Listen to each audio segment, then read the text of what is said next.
What's cracking, y'all? You are now watching Boo TV. Appreciate you for stopping in. Like, comment, subscribe, hit the bell, stay notified, and let's get into the topic for today. Game 2 is in the books. A game that I predicted, yet again, incorrectly.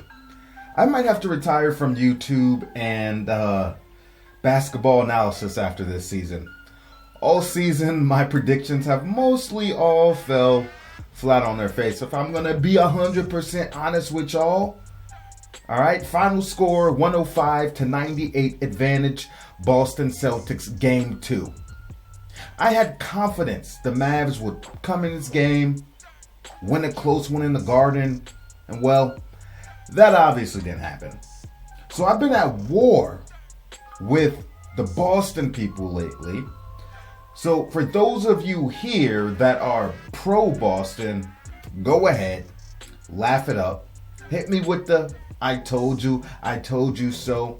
I can take it, but I declare this series ain't over yet. I'm standing on it, standing on my Mavs in 7 pick. I'm here for it. Both feet in the mud. Boston did what they were supposed to do.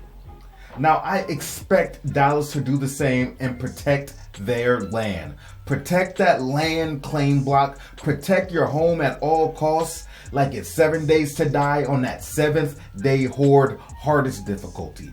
That level of protection at home is what you need right now. And yet again, just like game 1, Boston smacked the Mavs with a balanced attack, which honestly, I expected them to. Paul Pierce, who's now on Undisputed now. The show's actually good with Paul Pierce. But Pierce has been saying this all season long. They have too many weapons. They do not have to rely on one guy.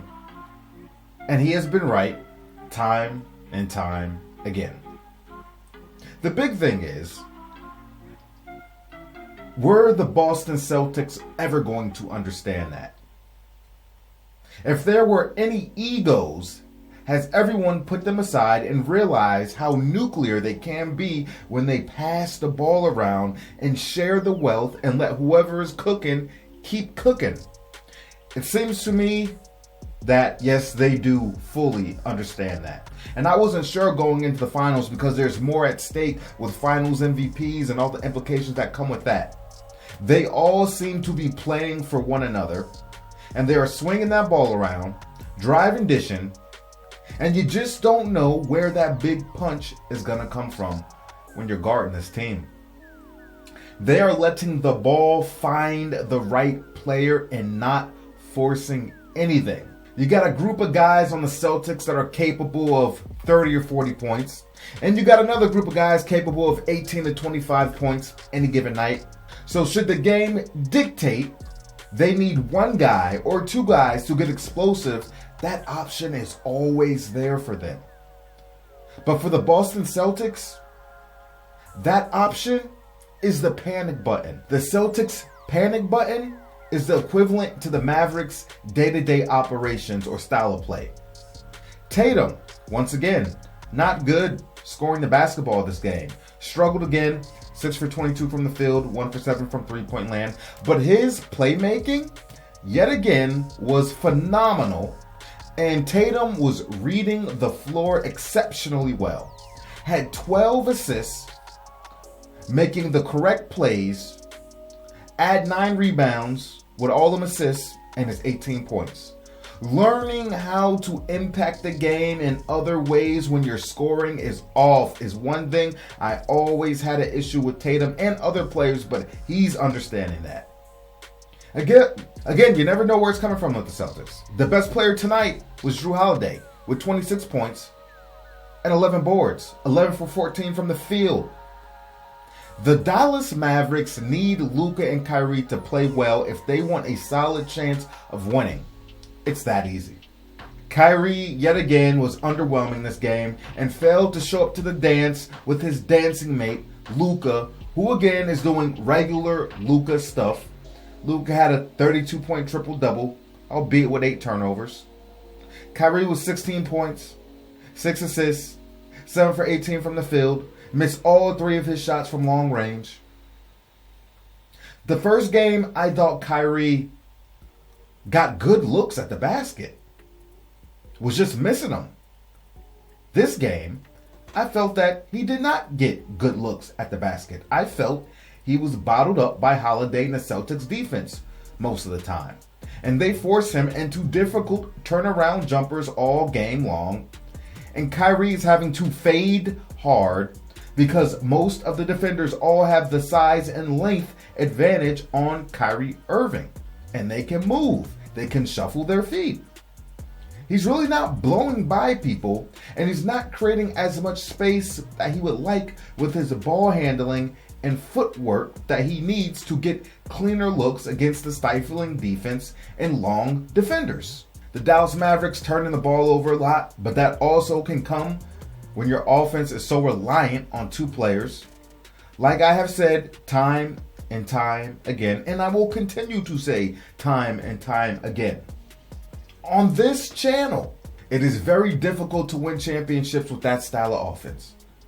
When you got a smart and good defensive team at that, it's just going to be so much easier for them to load up on their offensive assignment. Luka had a bunch of turnovers, like I said earlier. 8, which is going to happen considering how much he handles the ball. So you're just going to have to live with some of those Luka Doncic turnovers. You know, I could have probably been okay with like 5. 8 is a bit too much, but I said you can live with about 4 to 5 Luka Doncic turnovers per game. You can live with that. That comes with the territory. But with that being said, Luka was throwing some absolutely incredible passes during that game, some of which did not result in an assist because the Mavs were laying bricks from the role players. I mean, he was making some passes where I was just like, how did you even find that angle? I thought he was in a tough position. I mean, he was in a tough position, but that just shows you how great he is with the passing, man. And it got to one point in the game where I was thinking to myself, at this point, if I'm Luka, I'm saying the hell with all the passing. I ain't passing to these guys no more. I'm going to go ahead. I'm going to take 35 shots this game, and I'm going to will this one home. And I know, I get it. Bad move, bad basketball, keep trusting your teammates, this, that, and the third. But considering how Luka was scoring that game, especially early on, the dude couldn't miss. I figure I might as well capitalize on the hot shooting and get up 35 shots, go for the 50, 60 point game, see if we could will this one to victory. The Mavs' 2 best players are their 2 leaders, Luka and Kyrie. One guy has a championship with 3 finals appearances. The other guy has no finals appearances prior to this year. Based on the eye test in the series so far, if you didn't know, you would probably guess wrong which one of these guys is the one with the championship experience and which one is the one on this stage for the first time. Think about that. Again, the Boston Celtics had that paint on lock. Barely any easy lobs. Everything was contested at the rim mostly. I was going to go into this video with an X's and O's perspective, but you know what? I ain't going to do that. Because this is really just simple. Kyrie needs to play better. He needs to make his shots, period. Whether he's scoring in isolation or off the ball, he needs to make his shots. Also, the Dallas Mavericks defense in Game 2 was horrible, especially on the perimeter. These guys cannot stay in front of the wing players to save their lives. There was constant blow-bys and getting to the basket for a layup, a drop pass, or a kick out all game long. The Mavs' perimeter defense was not doing their bigs any favors whatsoever. They were basically rolling the red carpet down the lane for the Celtics. Titans, are you ready to walk the red carpet? Oh, ready.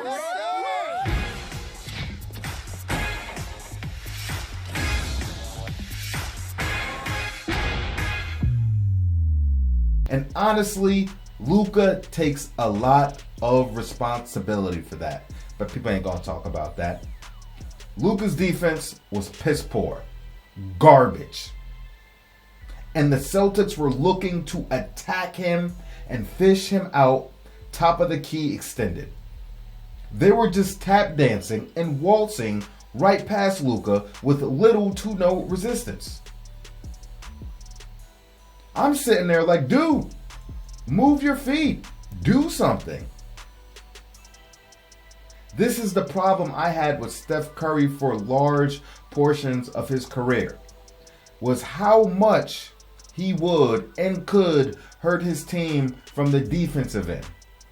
There were games where Kerr had to get creative with his substitutions in the final moments of close games so he could have Curry for offense but get him off the floor on defense.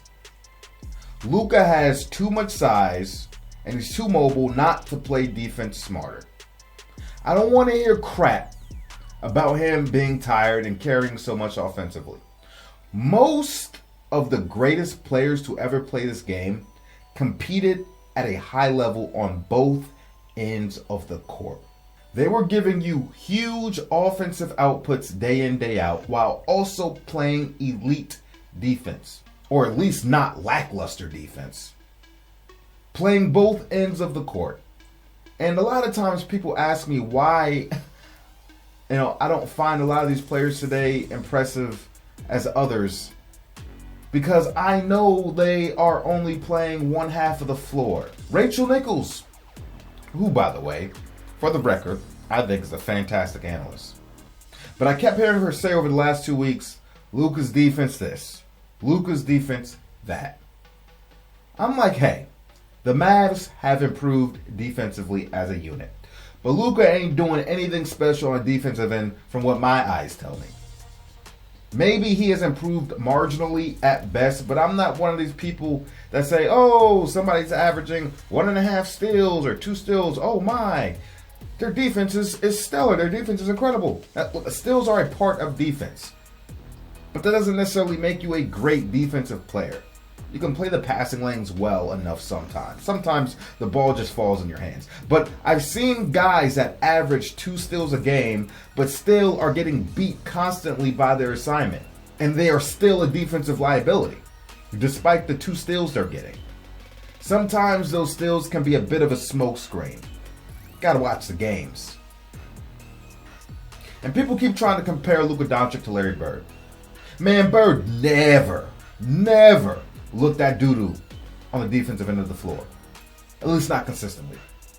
Even after Bird had all them damn surgeries. Bird made all defensive teams. For the record. If the Mavs want to win, besides the obvious, we need some of the other guys to hit shots.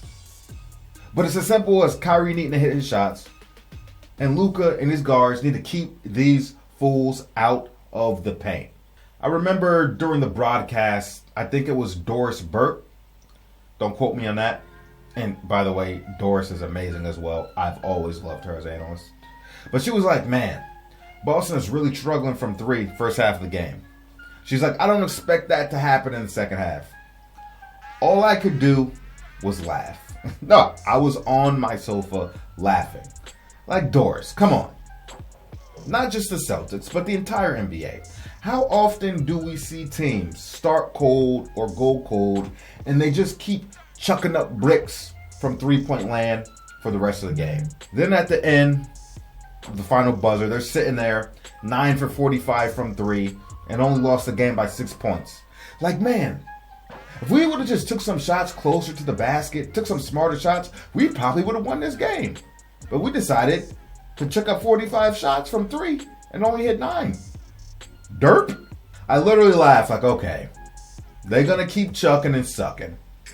Eventually, they did start burying a few from 3 in the final minutes of the game, but largely they weren't hitting that game. With all that being said, would you believe me if I told you that the Mavs got within 5 points on a late run in the last 2 minutes of the game, with a chance to cut it to 3 points on a fast break layup? But Derek White blocked the attempt after what appeared to be a missed push in the back on the player attempting a layup? Yeah, that happened. And I'm not complaining about the push, because honestly, it didn't matter. The Mavs lost for a lot of different reasons. And as I was watching that play, that fast break, it felt eerily reminiscent of LeBron James' block on Iggy in Game 7 2016 NBA Finals. How Steph ran the break with the two-handed bounce pass across the floor to Iggy, the same way Kyrie ran the break, two-handed bounce pass, for the layup leading to the block, which would have been a huge bucket had they converted the layup. It was like history repeating itself to some degree all over again. The Mavs missed a lot of shots at the rim, but you got to credit the Celtics defense for contesting and putting bodies on players. Boston interior defense got Gafford and Lively and anybody else trying to get a layup at the rim looking like Suko getting that Kong treatment.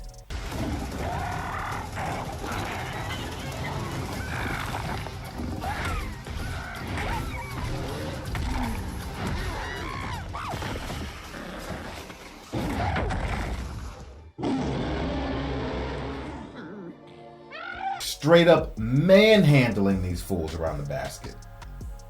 The Mavs need another bucket getter to be able to compete with these guys without expecting Herculean efforts from Luka and Kyrie every game. Somebody else is going to have to step up. Or Luka and Kyrie are going to have to keep putting up big games to have a chance. And really, Tim Hardaway Jr. should be that guy. But I don't think he ever met the potential that the team was looking for from him over the years. Tim Hardaway Jr. is wildly streaky. And honestly, I think he's going to get moved in the offseason, if I'm going to be completely honest with you. And I think they should move him. I should be able to rely on Tim Hardaway Jr. to give me 15 to 18 points. But like I said, he's unreliable. But hey, that might be a move from Jason Kidd to probably consider once they get back home. See how he responds to the opportunity. You never know what could happen. Anyway, folks, that's my rant. That's all I got to say about it. I'm sticking with it. Dallas Mavericks in 7. They're going to come back to Texas, and they're going to win these next 2 games at home. Crowd's going to be behind them, and hopefully these other role players should perform better at home. But we'll see. It's gonna be a tall order. Boston fans, go ahead, pop off in the comment section. I'm here for it. I can take it. And I'll catch you guys on the next one. We out, baby.